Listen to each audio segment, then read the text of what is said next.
Making that decision on who drives the cars has been very, very difficult because both the boys are very competent.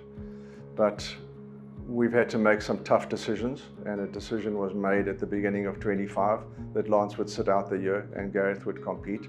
Not because of any skills or anything like that.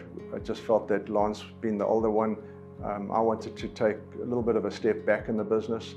The business was growing, not only the motorsport business, but the rest of the business was also growing a lot. And I felt it was time that he stepped in and helped more on that side. And unfortunately, it's going to be the same again in 26, where Lance will sit out again and concentrate on the actual business aspect of running the motorsport business, helping the customers, helping develop the cars, make sure that we have all our spares and systems in place. Not to mean it's the end of his career at all.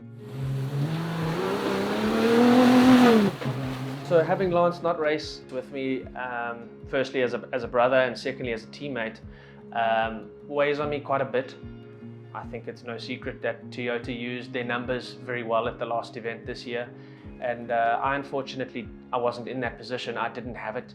Not that it would have changed my outcome this event, but you know, Lance has historically always been really close. We're very similar in pace, and it's been very good for us as a team to have him right there.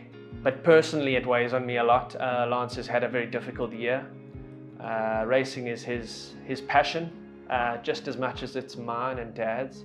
So I've really felt bad for him, and still do, that he'll miss next season as well. But he's kind of dug his own hole in the fact that he's too good at his job. He runs all our logistics, all the planning. Really is him and Dad do all the running of everything other than the technical of the motorsport team, and without Lance things wouldn't run.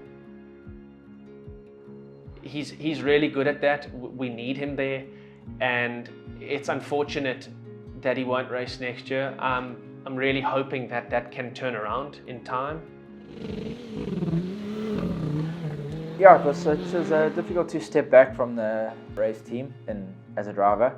I kind of made it as an emotionless choice at first. You know, I looked at the budgets and the planning, and I said to Dad, and this was late in 24, I said, Dad, I'm not going to be able to race next year.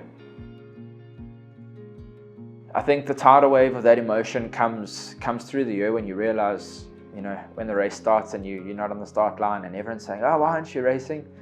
I've saw my own joy in a whole separate way, you know, just as Dad did. I don't want to say that I'm done racing by any means. I still love it, and I've still been involved in testing in the car with Gareth and doing our suspension work, testing the car for Marcus before he arrives.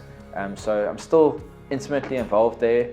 But it's been a great sense of pride to see what we've done as a team this year, and although it's been difficult and will continue to be difficult, it's an important role, and our team is going to be expanding, and you know, that takes time and effort and the attention to detail that makes a difference between us winning or losing and having a good or a bad reputation. So it's an important role, and yep, it's not the great bit I want to be as driving, but it's a whole new role, and I'm happy to be doing it. It's part of the load that as a family and a team we all share.